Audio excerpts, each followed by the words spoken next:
Welcome back to Mega Music Memories, the podcast that remembers and celebrates the unsung heroes of pop and dance from yesteryear who've earned permanent places in our hearts with their epic music. My name is Matt Gibson.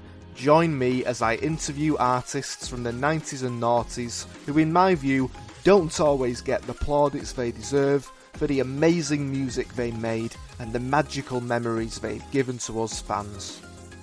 If you're a nostalgia nerd, subscribe and stay tuned as we continue our journey looking back at an awesome era. If you love pop, if you love nostalgia, and enjoy hearing your favourite old school artists reflecting on their careers and giving us the lowdown on what they're doing now, you're in the right place. So buckle up, because we've got some serious reminiscing to do.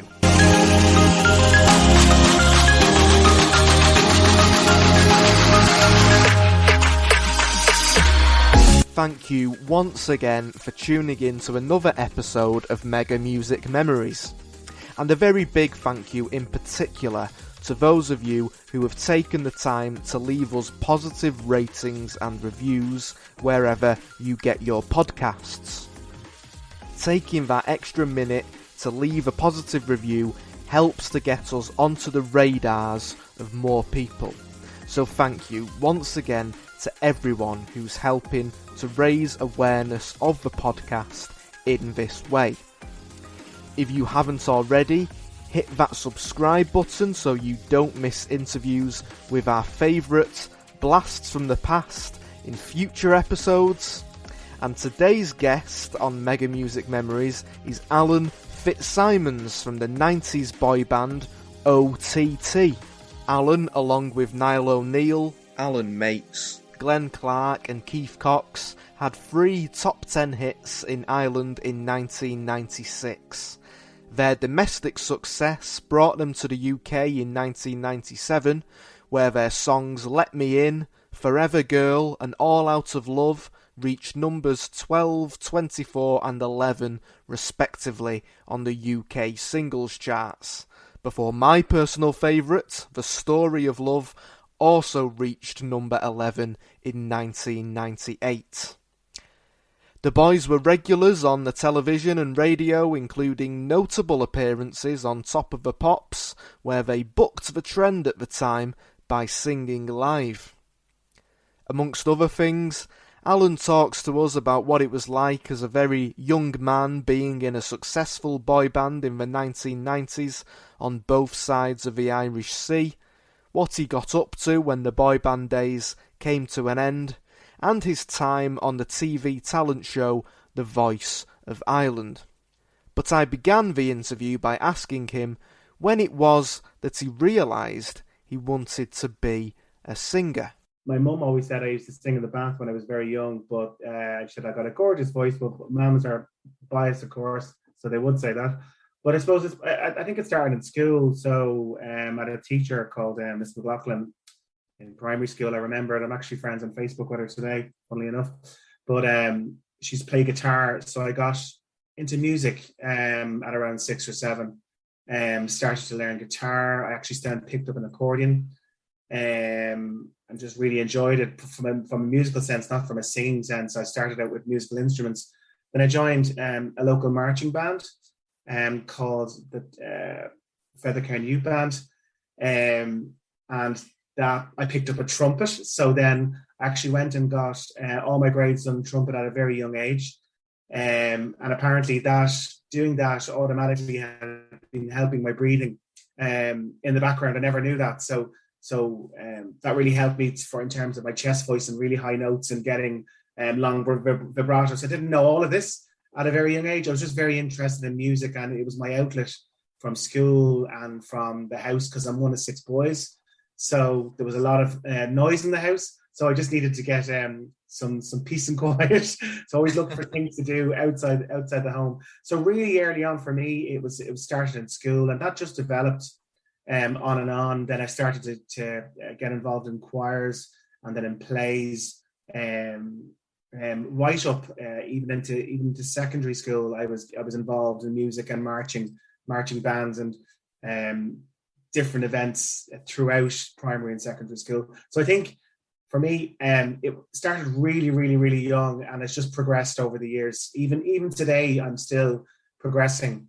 Even though I'm not in the band anymore, I'm still quite busy involved in music. Excellent. Did you have any kind of like big musical influences when you were growing up? Strangely enough, I was really into all the female diva singers. So the likes of Whitney Houston for me was incredible. The Bodyguard movie and soundtrack that came out, I think it was 14 at that time. But I'd say the big female singers, because I would really enjoy singing those songs because they're quite challenging for a guy. So, but having said that, now my late dad, God rest him, used to play a lot of different music on his the old turntable. So a big influence for him was Roy Orbison, which is probably one of my old school favorites as well. And I love singing his songs when I ever get the opportunity. So what I would say is I'm extremely eclectic, and I've loved every type of music since a very, very young age. You know, I used to listen to 40s, 50s, and 60s.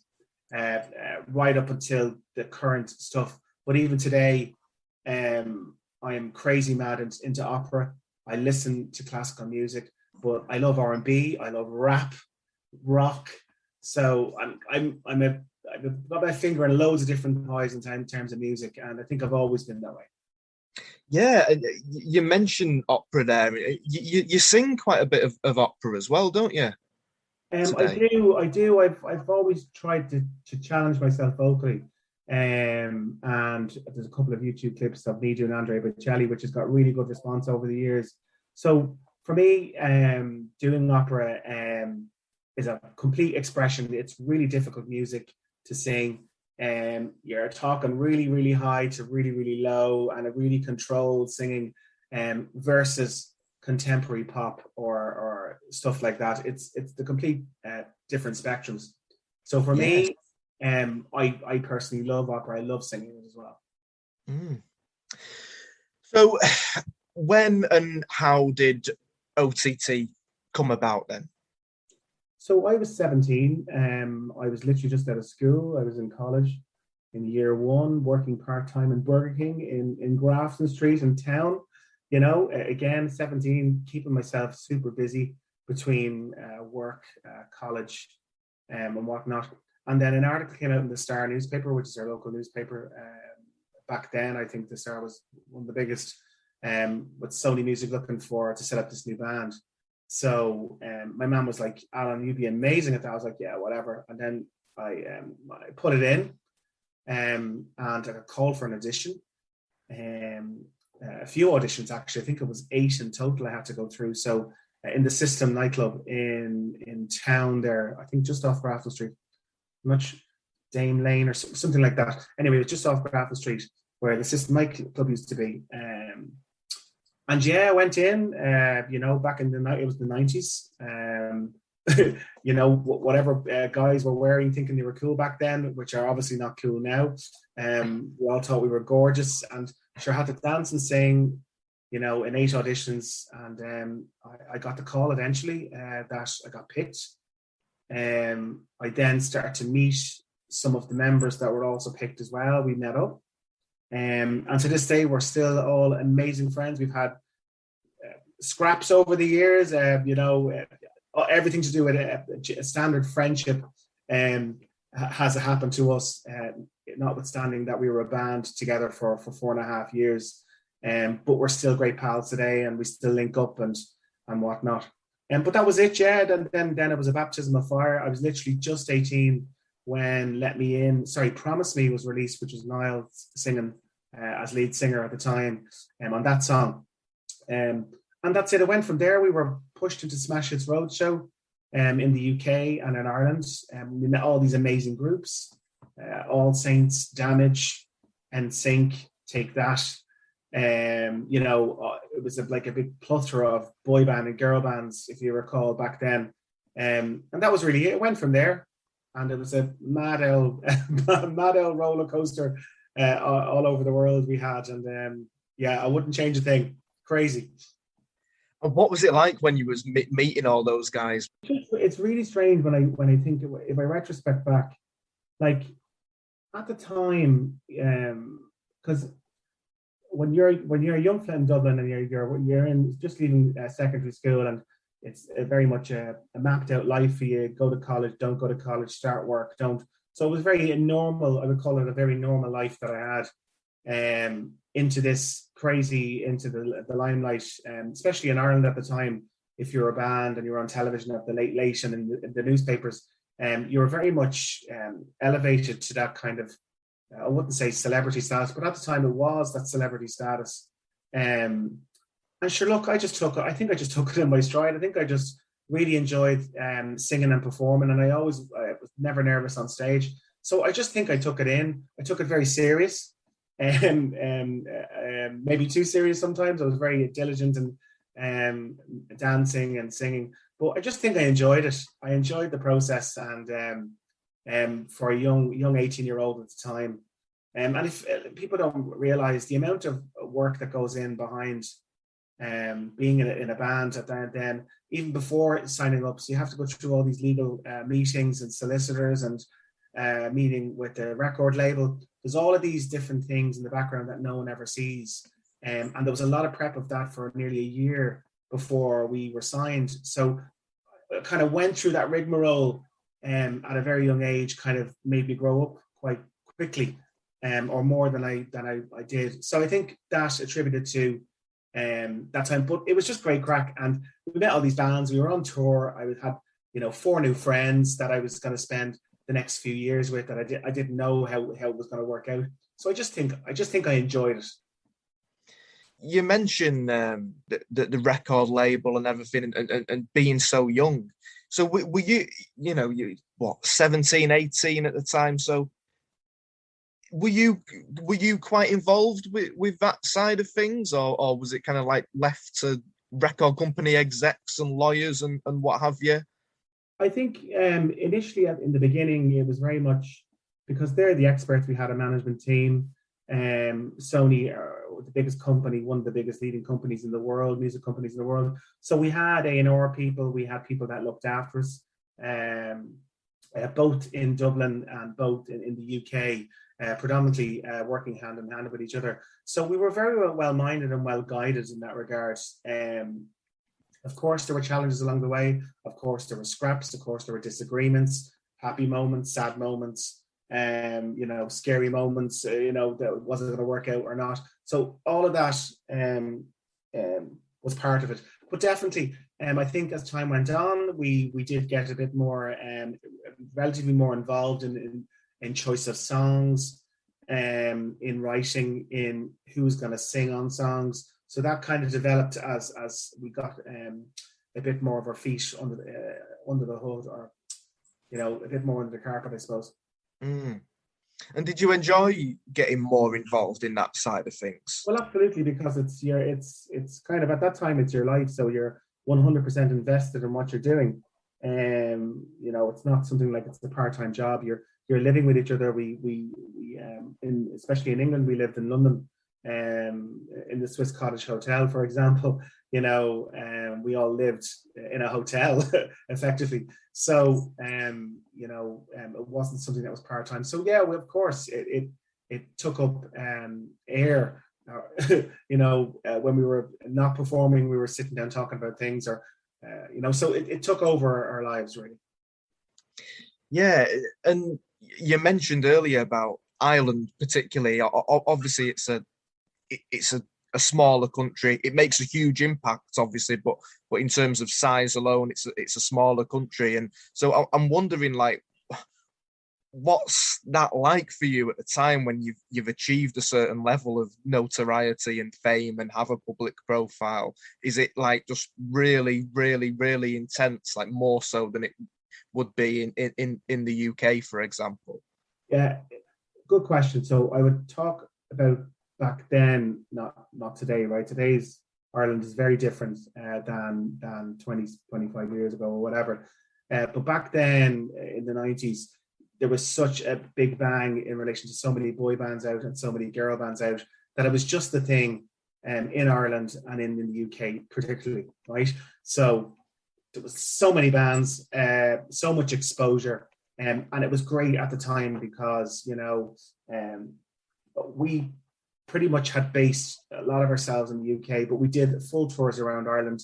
Every hotel, back room, you know, cowshed or whatever you want to call it around Ireland we did. And similarly, we did the same approach in the UK, promoting our music and our songs. And we did all different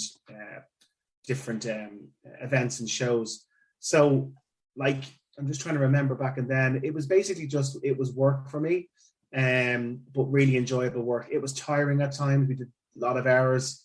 We went out a lot. So but overall, I think I personally dealt with it quite well in terms of, I wouldn't use the word fame, but at the time, you know, you were kind of at that certain level. So at stages, I didn't like if I was on my own and I got recognized and stuff like that.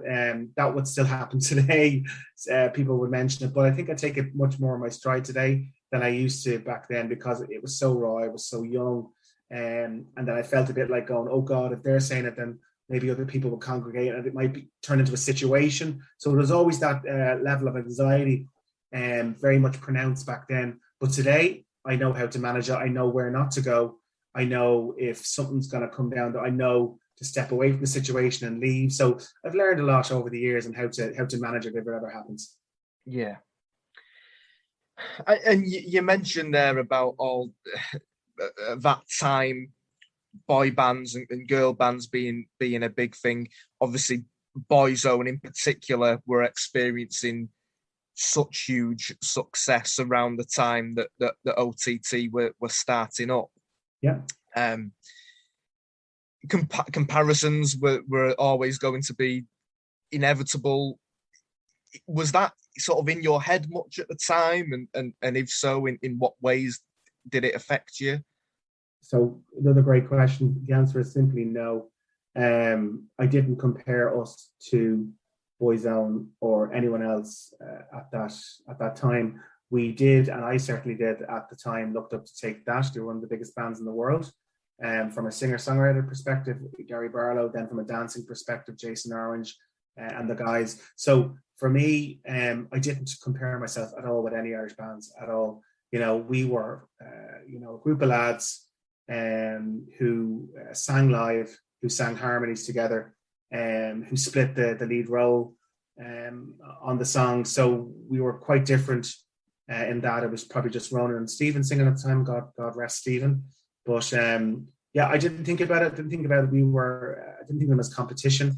They were their own band and we were our own band, and we were trying it out, trying to do our own gig to get ourselves recognized. Yeah. So in February '96, you reach number 10, I think, in the Irish singles charts with I Can't Give You Anything But My Love. Yeah. How did that feel to sort of, make it into the charts? Was before that one. But yeah, how did that get on? Because I can't find much information about Promise Me. No idea. I have no idea. I think it did quite well in the Irish charts. I don't think it was released in the UK. But that was Niall singing, fabulous singer. Always loved Niall's voice. The second one, I Can't Give You Anything But My Love, was Adam. A really high falsetto, powerful singer. Incredible. Like, I've never met this guy before in my life, and I was like, where did this guy get this voice? And similarly with Niall as well, and Glen and Keith as well. So all fantastic singers, blessed. But I Can't Give You Anything But My Love was brilliant. We wore really cool, old kind of 70s kind of red wine shirts, and we did all these, the the cheesy boy band moves, which we thought we were cool at the time. But it was great fun, and it did relatively well, I think. But we just kept going with it. I think Let Me In was possibly, I think was Let Me In first. Anyway, Let Me In, I think, was kind of the breakthrough song for us. It got to number 2 in May in Ireland. Yeah, so the first 2 songs were incredible songs, but I think Let Me In was the one that kind of started us to get a bit more noticed. And sure, we were evolving. We were kind of a year down the road at that stage before we started to move in. And what a cracking song, Let Me In, fantastic song. Yeah, definitely. And yeah, as you say, like Let Me In, the exposure really does start to ramp up, and then All Out of Love as well, and that does really well too. Did you sort of feel like, did you feel that acceleration as it was happening at the time? Did you feel like momentum was gathering? Well, absolutely, because we started to get calls to do Top of the Pops. I think we were one of the first acts ever to sing live on Top of the Pops, if you recall. People mind. And then when we rocked up to do, I think, All Out of Love, I think it's on YouTube, we've got the logo, and the 4 of us are kind of standing around the top, and you can clearly hear us that we're singing live. So I think we were like, look, we've no problem singing live. Let us do it. We want to make a point in the market, and we did it. And it's got its warts and all that. But I think from a live perspective, it was real ballsy to do it. That's what we were about. So we did it, and again, we started to get calls on different shows. The Big Breakfast was another massive show, if you remember, back then, with all presenters, bands on, games. It was incredible. We had our mums over, brought them over for one time. So all these types of shows, we started to get involved in from a UK perspective, because out there were all the big shows, and so that kind of all happened from Let Me In. Yeah, I mean, I'm glad you addressed that. You preempted one of my quite big questions there about the singing live on Top of the Pops.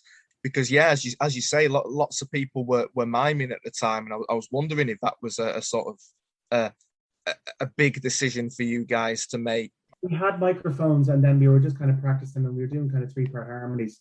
And the producer came down and were like, "Who's that?" And they were like, "This band here." And he said, like, "Do it again." And we were like, "Yeah, sure." So we sang a verse, and Niall, then Adam and Glen, then we did kind of 4-part harmony. He was like, "Lads, you're going to sing it live." And we're like, "Yeah, sure, why not?" And that's how quick it happened, and we did it. And I still look back at it and go, yeah, it was cool. Definitely, yeah. I think you had 3 top 10 singles in Ireland first in '96, and then it's '97 that you start to come over to the UK, and it seems like you kind of just sort of like repeat the process that you had in Ireland over in the UK with the same songs. You albeit in a slightly different order, I think, in terms of when they were being released.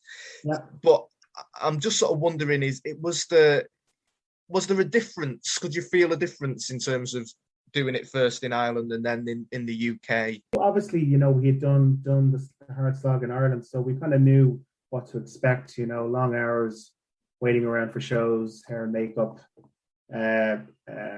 hardly any sleep, record signings, record shops, smaller interviews, larger interviews, radio interviews. So it was very much full on, but on a grander scale, because obviously we've got so much coverage and reach in the UK. So we had a Previa van where we all rocked in together, and we had our driver, our confidant, Reggie. I'll give him a good shout out there. Love the guy, who brought us everywhere. And Michael as well. Michael O'Connor was our road manager at the time as well. So we pretty much it was a repeat operation. But we had the support then of the UK press and comms and marketing team over there, which was amazing. So it was great. After doing it all in Ireland and then doing it all in the UK, if you're on as you alluded to earlier, quite a long, busy schedule for an extended period of time, around 2 years, maybe a bit longer. I mean, how are you feeling around this time? Are you exhausted? Well, you're 18, 19, and no, you could go for 4 nights and go out partying for 4 nights and wake up and go to the gym on day 5. I realize that now, looking at the kids now, and I'm turning 46 in 4 weeks, so it's so what I'd say to that is that at that age you're pretty much invincible, I would call it. You do get tired and all that, but look, I remember just enjoying it. I remember it was tiring at stages, but my memory recalling back is great fun, a lot of work, great fans, lots of performing. It was just, for me, it was just a ride, you know what I mean? It was just a brilliant journey. And it was 4 years, and we ended up going to Asia, selling nearly 300,000 copies of our album. That was another branch of craziness, but absolute. Like we went to Singapore, Hong Kong, the Philippines, Thailand. We did a lot of different countries in Asia. And I've got some incredible memories from the likes of Hong Kong and Singapore, and the different countries we went to, and the different events that we did. I didn't realize at the time that we were on television for one show, and it was being watched by I think like a billion people. And we were beside these actors who are like the George Clooney and Scarlett Johansson of Asia, and we were like, who are you? We wouldn't know, but we were among the elite of the elite in Asia, and didn't realize we're just having the crack and singing on these massive stages. So for me, I've got incredible memories of Asia when we toured Asia. Yeah, it's unbelievable, isn't it? Yeah, you did experience huge success in parts of Asia, didn't you? It's funny how some bands just really take off in certain parts of the country, and I'm wondering sort of why you think it is. Is it just a kind of like a saturation thing? Is it just luck and timing and it's a bit of all. I think it's a bit of everything. It's different strokes for different folks. There was a lot of different boy bands and girl bands in the UK and in Ireland, but then in Asia, certain bands worked out, certain bands didn't. So it was just the way it was. The luck of the draw. We had great success in Asia, which we were so happy about. But we worked extremely hard over there. We traveled a lot. We did a lot of shows. So we did put in the grind and the work over there. So a good example was 98 Degrees. Relatively did extremely well in Asia versus in the UK, not so much. So you had a bit of this, and where versus you would say that 98 Degrees would have been doing better in the UK potentially than OTT. So I don't really know. It was just a bit of a different markets responding differently. Is it a surreal experience having a massive fan base on the other side of the world still? I wouldn't say still. I would say I have really, really good friends.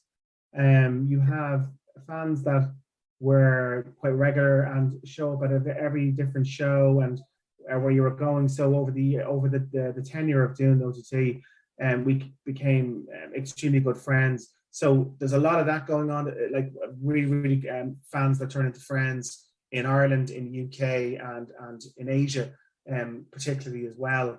So that's to this day. We're friends on Facebook. We messenger each other. I've rang. My good friend Sarah Dewey got married recently. We've become really close over the years because I've known these girls and guys since I've been 18. So it's whatever amount of years of that has built up a relationship over the years.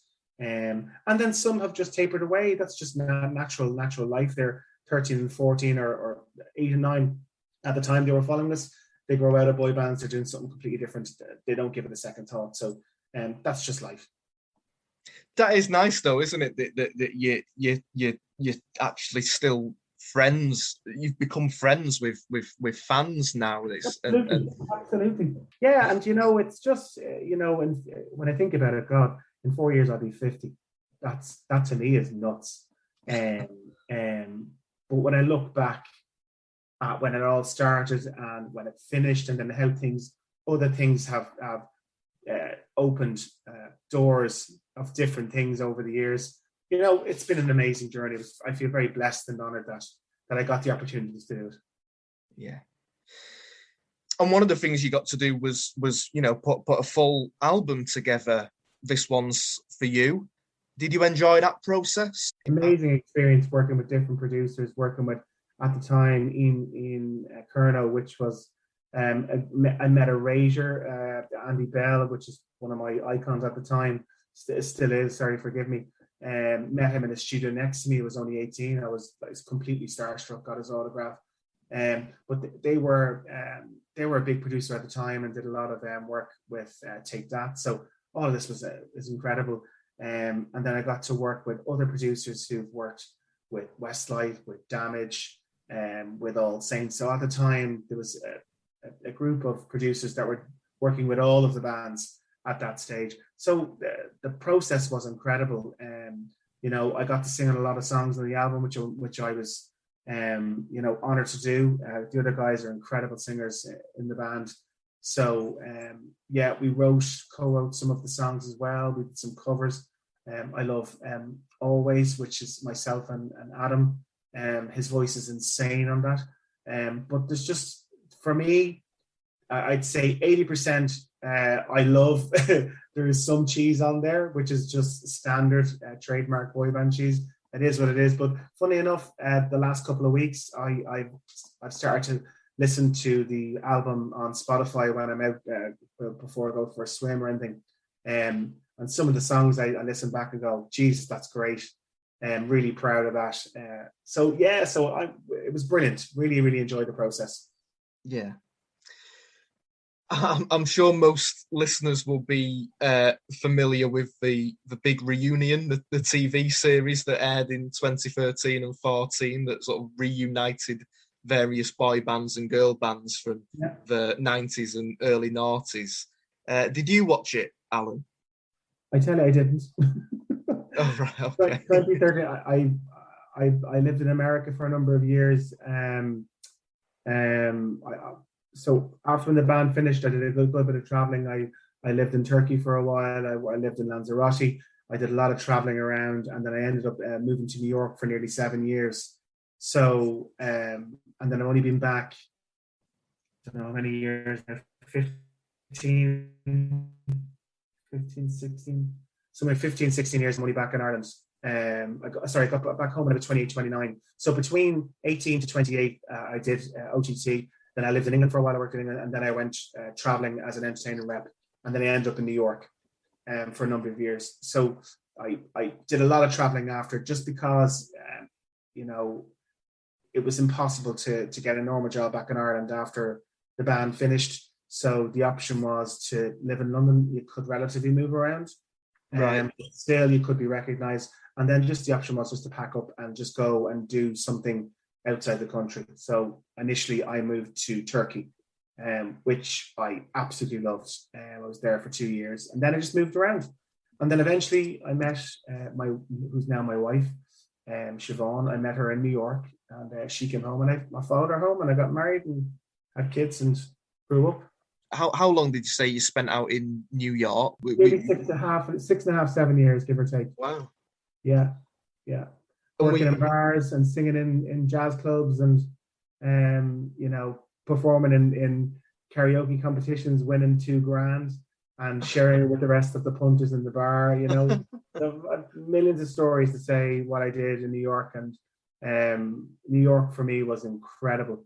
Incredible in terms of growing up as well, because you had to fend for yourself and pay rent and make good tips and all of that. But just different experiences over the years have made you grow up even more and more and more, and more cop on, more street smart. And today, so I'm working back in Ireland the last nearly 17 years now at this stage. And I started as a sales rep in Vodafone when I came back, only back for 4 weeks.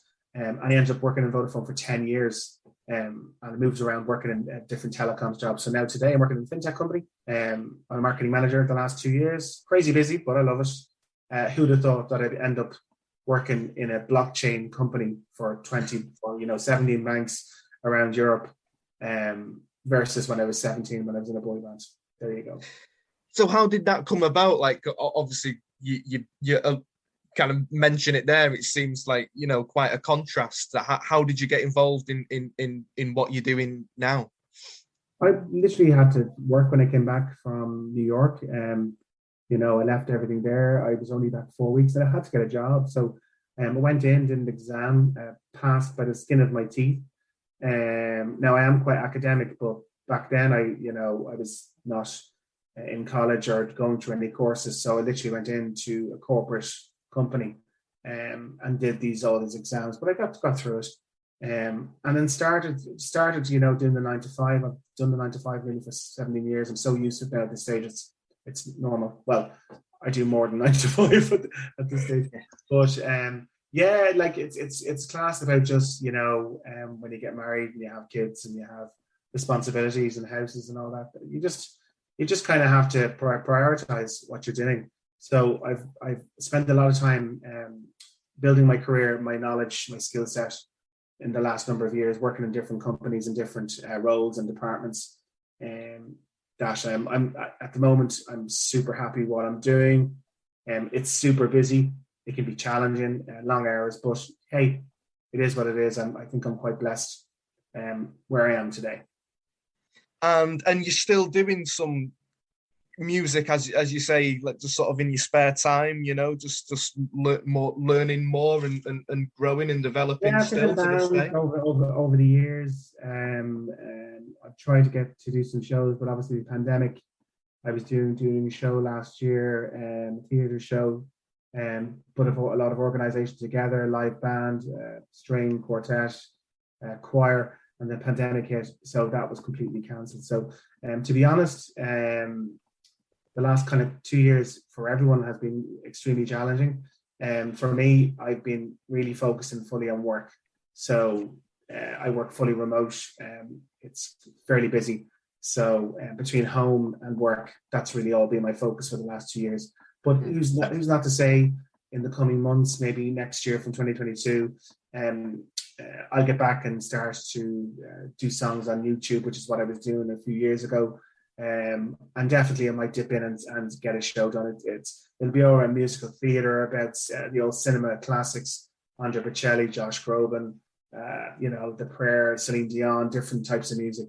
So this year for me, wrapping up for the end of this year, it's just work. And then in January, it's time. But this is my MO. I go here between all of this. I go swimming at 7:00 every morning in Portmarnock, in the dark. I'm training a few nights a week. So I just don't think I can sit still, to be honest with you. That's just my problem. Yeah. yeah. No, you can't be accused of being lazy, can you? Definitely. No. Oh, definitely not. One more sort of big thing I wanted to talk to you about, which is you decided to be a contestant on the first ever series of The Voice of Ireland in 2012.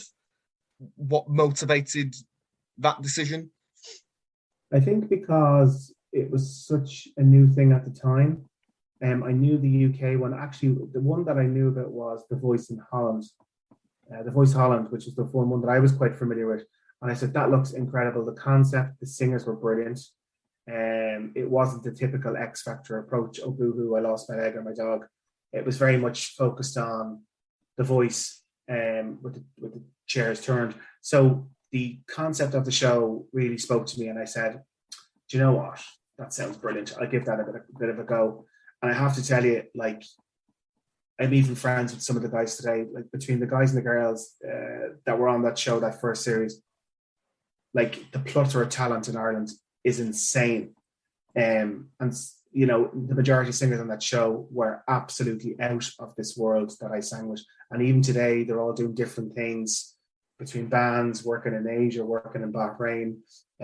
Some are country singers. So, but for me, it was great to do it. I did quite well. I got to the semi-finals. A lot of drama along the way. Could I have picked different songs along the way? Yeah, but I didn't. It is what it is. It was a great experience. I'm delighted to do it. And again, it's just another thing to say, yeah, did that. That's great. Yeah, and as you say, you made it to the semis. So, I mean, how did it feel to receive such strong support from the public and to get so far? There's more support from Brian Kennedy because he kept putting me through. So thanks, Brian. But he believed in me. And look, again, there was lots of with these types of shows. It's hard to say. What the things that go on behind or in front or around it. Pat ended up winning. He did fantastic. He's a super guy. I remember I was working in their job, and he was actually singing in the foyer. He was hired for the day for an event, and I seen him. We were like, "Hey!" So there is the reality out there. There's the normal life in the world, and for me, it was just something to experience. Again, Ireland is a relatively small country. Very hard to become a successful singer. Recorded a record with a record contract out of the Voice. Not many people between the X Factor and the Voice. It's very rare. The only person that really done the most ever is that amazing Kelly Clarkson from American Idol 1 has been the most successful singer to come out of a reality TV show. Like the rest are, have done maybe for a year and then it's gone. Leona Lewis, incredible singer. Where is she now? For example. But that's it. So to me, it's a great experience. I now have a huge network of singer friends in Ireland that we've all either gig with or shared or depped or whatever. Yeah, it's cool. Yeah, and as you say there, you've got the network of singers now, and you mentioned Brian Kennedy there, who's obviously had chart success in both the UK and Ireland, and he was the Eurovision entry for Ireland in 2006, wasn't he? Yeah. He was your mentor, Yeah. and you still have a strong relationship with him today, don't you? Me and Brian still stay in touch, but right, yeah. It's back then it was very much for the show. I've gone as a fan to see Brian's shows over the year and still continue. I'm a fan of Brian's, regardless of, he was my coach and I was the singer on his group on the Voice Series 1. Separate to that, I've always admired Brian as a singer. He's incredible. So I've gone to see his shows, and then, I go up on side and you can see him, he go, and I go, how's it going? And that's really been it. I don't pester him, we're adults. He's doing his own thing. I'm doing my own thing. And sometimes I'll drop him a text and say happy birthday, because he's gone through a tough couple of years with cancer, as the world knows. So every now and again, when he gets some good news or posts, I drop him a wee text and say, look, delighted to hear you're doing well. Take care. So that kind of engagement happens still. And it must have felt nice for you for him to turn around and for you at your audition as well. Well, absolutely, because he would be classed as a singer-songwriter. So, of course I want to be attributed to a really, really good vocalist. And he was brilliant. We got on like a house on fire. He came across with really good suggestions. Some of the songs I didn't like, but I did them. Could I have sang different ones? But at the end, I got to sing Josh Groban, which I was delighted about, because I'm a huge fan of Josh Groban. I would class myself as a super fan, as much to say that. So every one of his shows, and Andrea Vitelli as well. I've been to the shows as well. So so I was delighted to get him, of course. Or anyone to turn was brilliant. Yeah, excellent. More amazing experiences in your life. Yep. And so finally, I mean, you got together with Niall and Glen in 2019, was it? For a kind of like little get together. I've seen some videos on YouTube. Yeah, I think I was probably 2 stone heavier, which I'm not anymore. And it's who had all the pies. Yeah, again, we've been in touch over the years. I should have really had Adam in the mix. But we just got together. The guys got a couple of beers. Now I got the guitar, and I just said, let's record it. And And that was it. We published it on YouTube. It's got a good few hits now at this stage.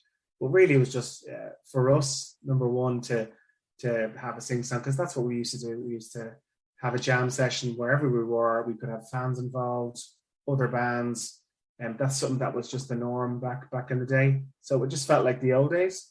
And yeah, we did it, and that was great. So I'm delighted we did it, and hey, look, it is what it is. Excellent. Yeah. No. So am I, and it's great that it's out there, and it's good to see you guys back together and getting along and having fun and just hearing you sing again. Is there anywhere that listeners can follow what you're up to these days and stuff like that on social media? The best thing I'd say is just I'm of the older category now, right? Let's keep this real. I'm very rarely on Instagram, Twitter. I think I don't know why people are still using Twitter. It's like just text messages.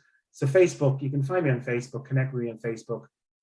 You'll see loads of pictures of me doing my swims most mornings. And then usually they're out of the blue, I will just either post something of me singing in a church, singing in a studio, or telling people about a show that I'm going to do.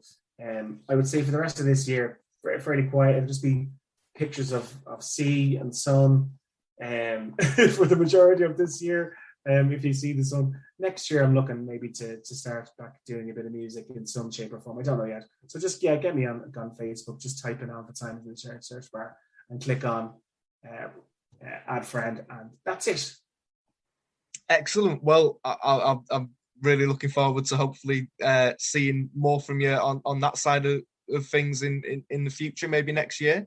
But either way, it's been lovely to talk to you, Alan. Thanks so much for doing this, and it's great to hear that things are going so well for you. Thanks very much, Matt. And listen, I haven't done this type of interview in a long time, so it was nice just to chat about old times. So thanks for doing it, and I look forward to seeing how things go next year in terms of music. So thanks a lot.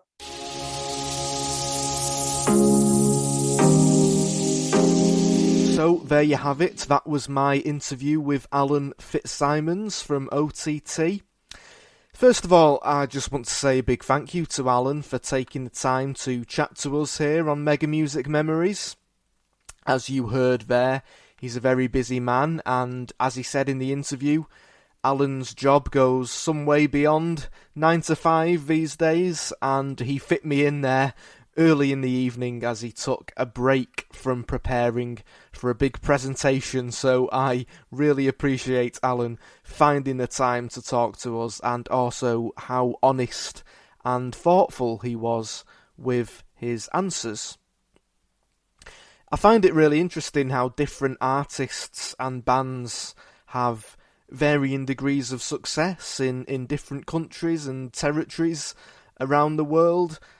We've heard on this podcast alone on numerous occasions now how Fix, for example, were absolutely huge in South Africa, how Nicky French is incredibly popular in Brazil, how Clear had a lot of success out in Southeast Asia, and I know there are many more similar examples. Shampoo, for instance, I know were absolutely massive over in Japan, for instance. And again, we heard there from Alan how OTT sold nearly 300,000 copies of their album, This One's For You, in Asia. As Alan suggested there, I think it's impossible to identify the reasons why different acts enjoy varying levels of success around the world. I suppose it's a combination of all different kinds of factors, including certain markets being saturated with similar kinds of acts, and I guess a lot of it in that respect is just down to luck and chance and being in the right place at the right time. But I think what it does tell us is that all these artists and bands have a great deal of talent and have proved that by entertaining millions of people all around the world, where their music is still regularly appreciated and enjoyed to this day even though we're decades down the line now. And speaking of talented artists, I've got more interviews lined up for you guys, including one with Angie Brown, who is best known for her work with Bizarre Inc. in the 90s, which I'm really excited about.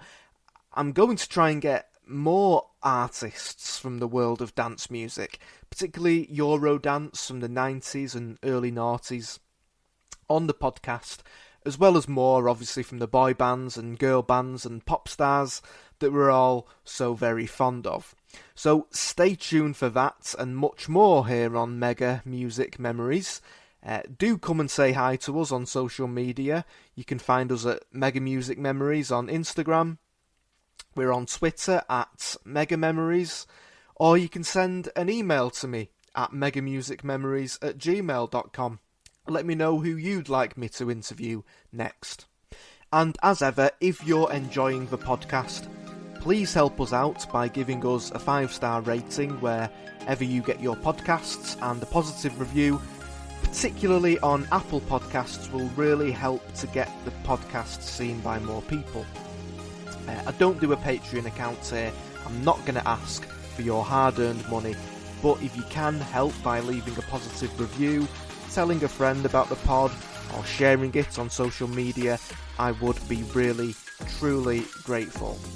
Subscribe to Mega Music Memories wherever you listen to your podcasts, so you don't miss out on future episodes.